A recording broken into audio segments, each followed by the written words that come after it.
Listo. Continuando con la modalidad presencial y virtual, vamos a hablar ahora sí de los 3 presupuestos de la prisión preventiva. Habíamos dicho de los indicadores, ¿no? Teníamos 5 indicadores. Primero, presentación del detenido ante la autoridad judicial y realización de audiencia. Segundo, cuestionamiento de la legalidad de la detención en flagrancia. Tercero, cumplimiento de sustentar los 3 presupuestos materiales. Cuarto, debate sobre la duración de la medida. Y 5, el tiempo real de duración de la medida. Lo primero que vamos a ver entonces es cuáles son los argumentos que existen o que se utilicen para fundamentar el primer presupuesto. Los graves y fundados elementos de convicción que vinculan al imputado con la comisión del delito. Acuérdense que tiene que haber acá, este presupuesto tiene una doble lectura. La primera lectura es que tienen que haber actos de investigación que fundamenten una comisión de un delito. Pero la segunda lectura es que este delito tiene que tener una vinculación con el procesado. ¿Y por qué les comento esto? En el caso que yo tuve oportunidad de ver, el caso de los malditos de Bayoa, he escuchado a estas personas que están excursionando en San Juan de Lurigancho. Acá tenemos una colega de San Juan de Lurigancho, también tiene un colegio y le he dicho que la van a visitar, no hay problema, Tiene cabello. Entonces, sí, la fueron molestando el tema. Vamos a ir a audiencia juntas, le he dicho, pero después vamos a seguir siendo amigas. Por supuesto. Entonces, en este caso de los malditos de Bayoa, que es un caso conocido, pues, ¿no? ¿Cuál es la imputación general? Estas personas son una asociación criminal, un grupo organizado, en el cual hay cabecillas, hay mandos medios y hay los operadores, ¿no? Propiamente, que extorsionan colegios, les mandan su fotocopia en la cual comunícate a tal teléfono, porque si no, le damos vuelta. Y efectivamente han matado a 2 vigilantes de un colegio, el colegio Alpamayo. Luego de todo esto que sucede, realizan una detención, una intervención por inteligencia policial, porque la policía también tiene sus cositas, ¿no? Entonces hace una investigación y dicen, acá están, en una casa, los ubican y llegan y lo encuentran a Martín, al gordo Martín, encuentran a 2 más, que era uno de los sicarios y el otro no era Martín y otro más, eran 2 sicarios, los que habían matado supuestamente a los vigilantes. Encuentran a 2 menores de edad, que eran los que habían manejado la moto, llevándolos para que maten a los vigilantes, y encuentran a los que eran supuestamente los cabecillas de mandar las fotocopias extorsivas. Entonces se inicia la investigación, 15 días, porque qué casualidad les encontraron droga. 15 días, de hecho, la por si acaso se llama, ¿no? 24 horas. Claro. Entonces 15 días ponen a disposición en el 15º día del juez, se señala fecha para audiencia de prisión preventiva. Pero de toda la investigación que habían llevado en 15 días, habían determinado que el cabecilla de esta agrupación era el loco Darwin. Y habían llegado a la conclusión de que el loco Darwin se llamaba, tenía pues Darwin Malca Hernández. Tenía nombre y tenía apellido el loco Darwin. Fueron a la audiencia de requerimiento, todos tuvieron abogado menos el ausente, porque al loco Darwin no lo habían detenido. Entonces ahí tuve que entrar a tallar yo, pues una diligencia inaplazable, la defensa pública tiene que asumir. Entonces en audiencia pública, la primera impresión que tuve yo, dije crimen organizado, me han dado el cabecilla, bien difícil me lo han puesto, dije, ¿no? Fijo que se queda, ¿no? Bueno, iremos a hacer nuestro mejor trabajo. Pero me notificaron el requerimiento, que es así de gordo, ¿no? Todos los actuados, con 24 horas de anticipación nada más, a revisar y me daba cuenta que es cierto, todos decían que el cabecilla es el loco Darwin, otro que sí, el loco Darwin llamaba y daba la orden, sí que el loco Darwin nos dictó para tipear en la hoja extorsiva que había, todo era el loco Darwin, pero no encontraba ningún documento que me dijera cómo llegaba yo de loco Darwin a Darwin Malca Hernández. ¿Quién era el loco? ¿Quién era el loco Darwin? ¿No? Entonces ese día mi teoría del caso, uno puede tener teoría del caso en prisión preventiva, fue que yo soy la loca Charo, dije. Es cierto, van a escuchar el audio, no les miento, ¿no? Pero perdón los presentes, le dije, ¿no? Uno de los imputados dice que hay una loca Charo, buscan mi ficha en RENIEC, encuentran que soy Rosario Palacios Meléndez, y entonces también formo parte de los malditos de Bayoa. O en cualquier organización criminal, basta una sindicación tan vaga y ningún medio que me... Por ejemplo, porque ¿qué dijo la fiscalía? Que había encontrado un montón de chips, por ejemplo, de teléfono. Habían encontrado depósitos en la cuenta de uno de ellos, que supuestamente le hacía el loco Darwin también. Pero en ninguna había el nombre de Mark Hernández. Si hubiera encontrado siquiera quizás un voucher, ¿no?, de depósito de Mark Hernández, o una llamada, un número registrado, algo, ¿no? Y cuando yo cuestiono en audiencia y le digo, ¿de dónde sale el nombre? ¿No? ¿De dónde sale? Porque se llama Darwin. ¿Cuántos Darwin hay en Reniec? Yo había hecho la búsqueda, habían 4.553 Darwin. ¿Cuántos Darwin hay en Reniec? Uf, ¿no? Y que viven en San Juan del Lurigancho, lo achico ya, ¿no? Lo achico. Pero igual, sigue siendo la muestra muy amplia. Y además, nadie había visto jamás al loco Darwin. Quizás solo existe en su imaginación, es el amigo imaginario. Este es el cabecilla imaginario, ¿no? Entonces, cuestioné por ese lado, por graves y fundados elementos de convicción, porque si bien se estaba acreditando de alguna forma la comisión del delito, porque había encontrado mensajes extorsivos, bombas, todo había encontrado, un arsenal en esa casa. Tenía declaraciones, tenía todo, pero no había que vinculaba a mi patrocinado con eso. A Darwin Mark Hernández, ¿no? Podría ser que el loco Darwin sí sea, ¿no? De algún lado tiene que salir, pero ¿cómo es? Y el juez, en ese caso, van a poder escucharlo, porque es un audio, no está en video. El juez dice, ¿no? Señor fiscal, la defensa le está cuestionando a usted cómo es que llega el nombre, ¿no? Y el fiscal dice, es que por cuestiones de inteligencia, dice, ¿no? Y eso es algo que se amparan muchos, ¿no? Muchos fiscales no quieren decir supuestamente su fuente, dónde vino. Pero por una razón de inteligencia, no puede demorar el tema. Y tenía el informe, y en el informe solamente decía por razones de inteligencia. No hay, pero ¿de dónde sale? Y él dice, bueno, es bien sabido que los delincuentes no delinquen con DNI, dice, ¿no? Como dijo, las reglas de la experiencia, quiso acudir a eso, las reglas de la experiencia, de la lógica. Entonces, el juez le escuchó, le dice, pero no hay, ¿con qué lo vincula? El juez también pues le generé la duda, ¿no? Pero ¿con qué lo vincula? Y él empezó a buscar en sus papeles. Hubiera sido excelente que hubiera video de eso, hubiera visto al fiscal buscando, así, con su adjunta, que le decía. Y el juez le dice, ¿quiere usted un receso? Le dice, ¿no? No, todavía el fiscal así, ¿no? Dice. Y su adjunta le dice, sí, doctor, mejor un receso. Ya, 5 minutos, dice, ¿no? Y después del receso, reabrieron, a mí me hizo así, corre traslado al juez, ¿no? Te mira nomás, ahora ya a veces ni gastan la palabra, te miran, que yo le digo, adelante nomás, ¿no? Y bonito. ¿Qué sentido tenía que yo me ponga un receso? Si busque lo que busque, no iba a encontrar ninguna vinculación de su parte. Efectivamente, reanudaron en 10 minutos la audiencia y le dijo, bueno, y literalmente no hemos encontrado ningún documento que lo vincule.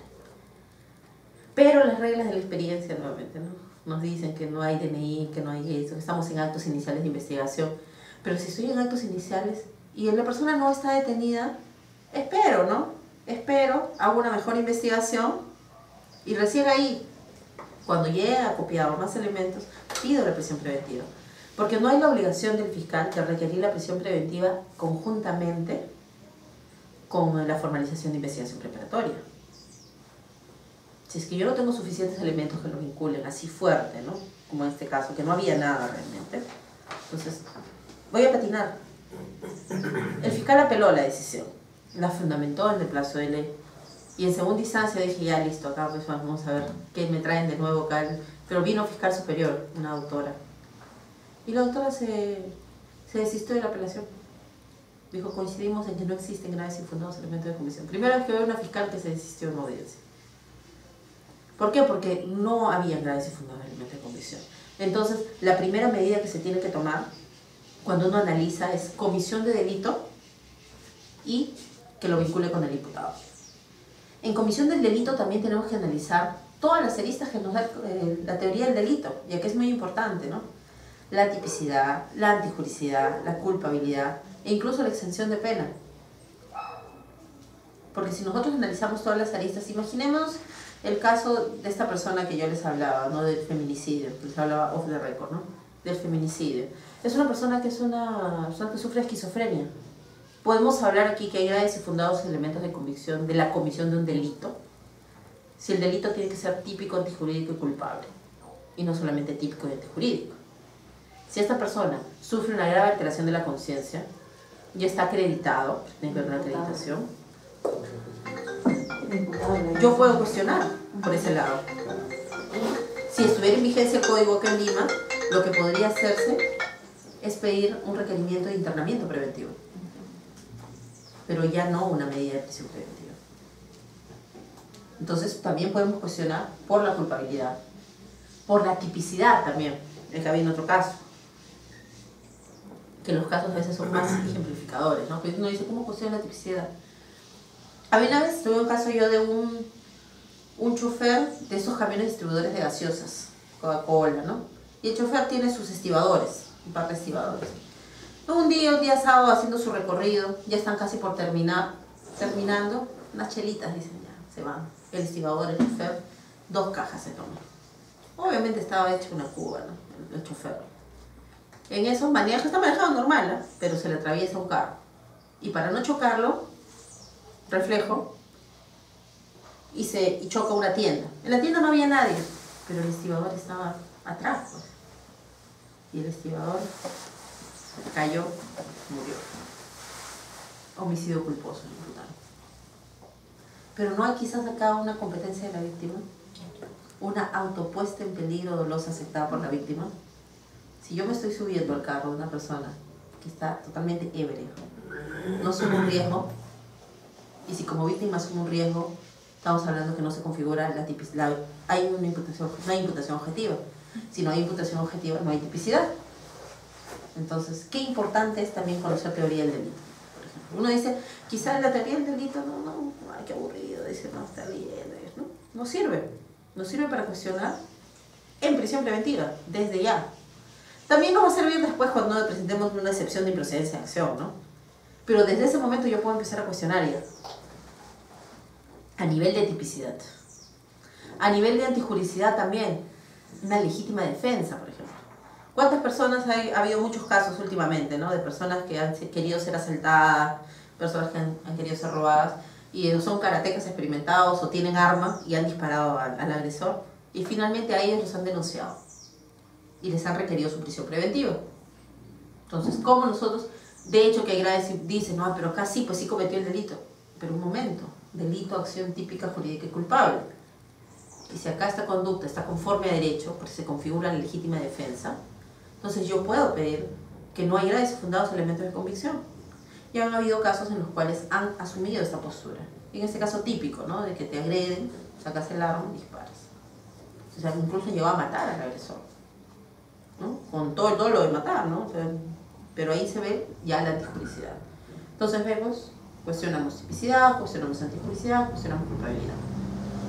Pero eso es un cuestionamiento a nivel formal, ¿no?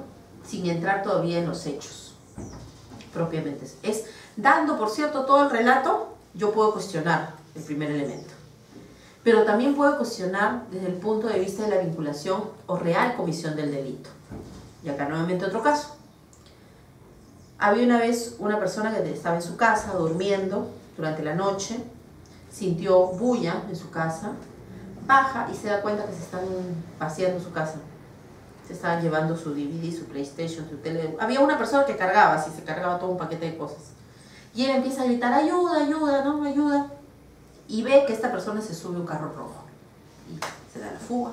Y él en ese momento logra ver un serenazgo, y el serenazgo los persigue y atrapa un carro rojo a inmediaciones de su casa.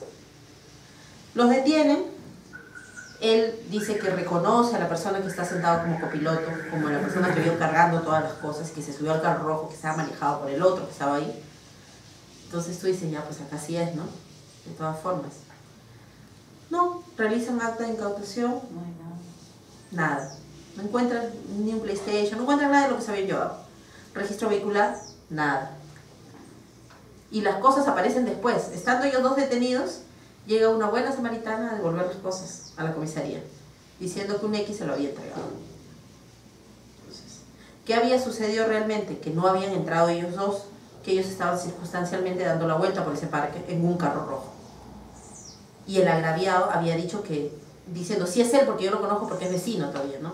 Porque obviamente a veces una víctima, en el momento, relaciona, pero si lo vio llevándose las cosas, entrando en el carro con las cosas, y fue detenido instantes después nada más, ¿cómo es que las cosas no están en el carro? Entonces se cuestionó ese aspecto, y la jueza dijo que no había suficientes elementos de convicción y les dio libertad a los dos. También se cuestiona, ¿no? Se cuestiona, el caso que tenemos hoy, por ejemplo, es posible cuestionarlo desde este punto también, ¿no? Como defensa. Vamos a ver que tenemos un caso de actos contra el pudor donde la niña sale que es mentirosa, tiene tendencia a mentir, que es manipuladora. Y en actos contra el pudor, donde no hay testigos, ¿no? Delitos de clandestinidad, a veces tenemos la declaración de la menor versus la declaración del imputado, nada más. Y si el imputado niega o no hay su declaración, como es este caso, tenemos la declaración de la víctima. Una declaración de la víctima que tiene que estar pues con algunos criterios objetivos de certeza, que nos dice el código, ¿no? El acuerdo plenario, 2005. Entonces, si vemos, podemos cuestionarlo también por ahí. También. Y vemos entonces el primer presupuesto, generalmente, ¿qué indicadores utilizan, ¿no? La fiscalía, la actuación policial, la sindicación de los testigos, la sindicación de la víctima, documentos, exámenes, pericias, criterios vinculados al procesado, y también un factor importante es la flagrancia, ¿no? La mayoría de casos presentados con flagrancia terminan en prisión preventiva, porque supuestamente los ha encontrado cometiendo el delito. Pero este caso de estos dos muchachos que les decía del carro rojo, fue una flagrancia, supuestamente. Sin embargo, les dieron libertad, porque se puede cuestionar, ya sea del aspecto formal, desde la teoría del delito, o del aspecto probatorio, que se llama. Y estoy cuestionando cada uno de los elementos, cada uno de los, por ejemplo, ahí tienen los recaudos, ¿no? Del requerimiento de prisión preventiva, va a haber un atestado, en el nuevo código solamente es informe, pero ahí es un atestado porque es de Lima el caso. Entonces, van a ver que hay recaudos, está lo de la cámara GESEL, está su informe psicológico, y todo eso tienen que analizarlo. Como abogados, cuando tengan un requerimiento de prisión preventiva, cada uno de los documentos. A veces también, por ejemplo, las actas, las mismas actas, quién las firmó, si la firmó el imputado, a qué hora se realizó, quién participó, si hay testigo, no hay testigo. Incluso el tema de las actas es todavía mejor analizado con el nuevo código, porque en el nuevo código hay más garantías en realización de actas, no como ahora, ¿no? Pero hay más garantías, entonces yo puedo cuestionar más. Y a veces lo que yo tengo actas, pues las actas de incautación, que encuentro armas, que encuentro droga, que encuentro todo, entonces se cuestiona. Entonces es importante que este primer elemento, que son los graves y fundados elementos de convicción, sí se pueda cuestionar desde estas dos variantes. Se dice, pues el Tribunal Constitucional ha dicho, ¿no?, que el elemento más importante para determinar un mandato de detención, similar a la prisión preventiva, es el peligro procesal. Pero vamos a ver que en muchos casos que llegan por la inmediatez, no podemos cuestionar el peligro procesal porque no tenemos los documentos para acreditar peligro procesal. Entonces, ¿qué nos queda? Nada más cuestionar el primer elemento. Y si cuestionamos el primer elemento, vamos a ver que quizás sí tenemos algo que cuestionar. Por ejemplo, en el caso de la defensa pública, los casos nos llegan a veces 2 horas antes de la audiencia. En 2 horas, ¿qué hacemos? O también los que litigan, ¿no?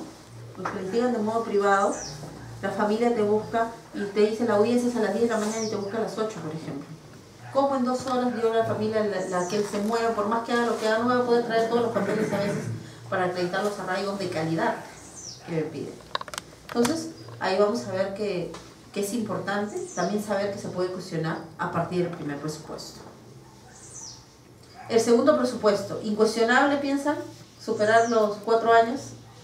Tenemos un código penal que la mayoría de delitos tienen una pena combinada de más de 4 años.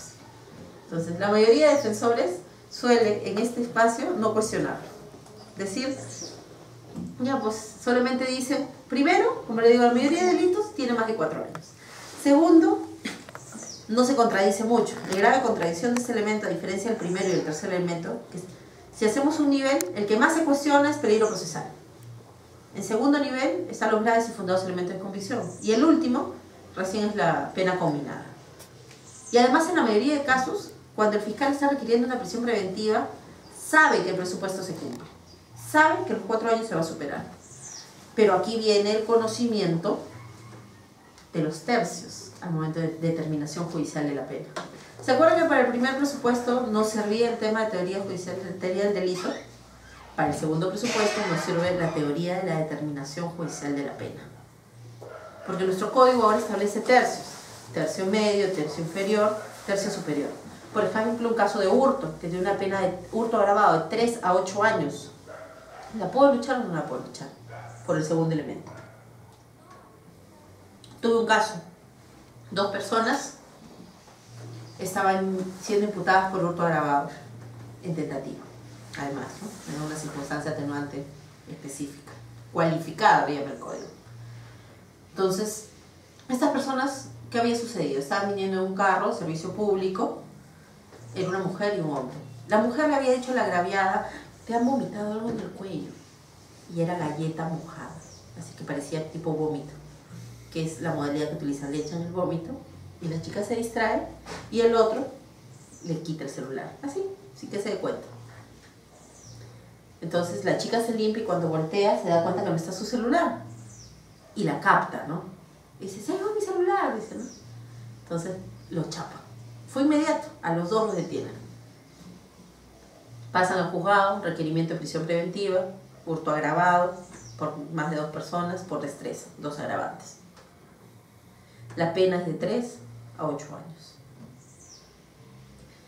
Graves y fundados elementos de comisión, es más, la víctima había ido a la audiencia de prisión preventiva, además, ¿no? Por si quedaban dudas. Había dado su declaración, pero había ido a la audiencia, estaba ahí con su abogado, además. Luego, peligro de fuga, no tenían cómo acreditar nada ellos. Vivían en San Juan de Lurigancho, estaban en La Molina. Y no habían llamado ni un teléfono, un familiar, algo, porque los trajeron en el turno, ¿no? Y la audiencia era para las 5 de la tarde y ellos los trajeron a las 4. Pese a que estaba programada desde un día antes. Pero está en la comisaría, pues, entonces recién llegan. No tenían a quién llamar. ¿Tienen trabajo? No tenían trabajo, trabajadores eventuales. No tenían familia. No tenían nada. Entonces, cuestioné solo el segundo presupuesto. El sistema de tercios, ¿no? Hay tentativa. No tenían antecedentes. Y pese a que no estaban reconociendo su responsabilidad porque ellos decían que ni se conocían ni nada, ¿no? Ellos estaban negando todo. Y es un modo insuperable, ¿no? Te lo digo porque al final uno de ellos sí llevó abogado particular, el del hombre, y la mujer no tenía abogado, tuve que asumir yo. Y cuando terminó la audiencia y finalmente le dieron libertad, porque no se cumplió el segundo requisito, porque la pena esperada era no mayor a 4 años, porque podía ponerle 3 por las circunstancias que concurrían, el hombre fue a agradecerlo por la chica. Gracias, me dijo. Y después cuando han venido siempre a sus diligencias, todos han venido juntitos, eran pareja. Entonces, pero en audiencia fueron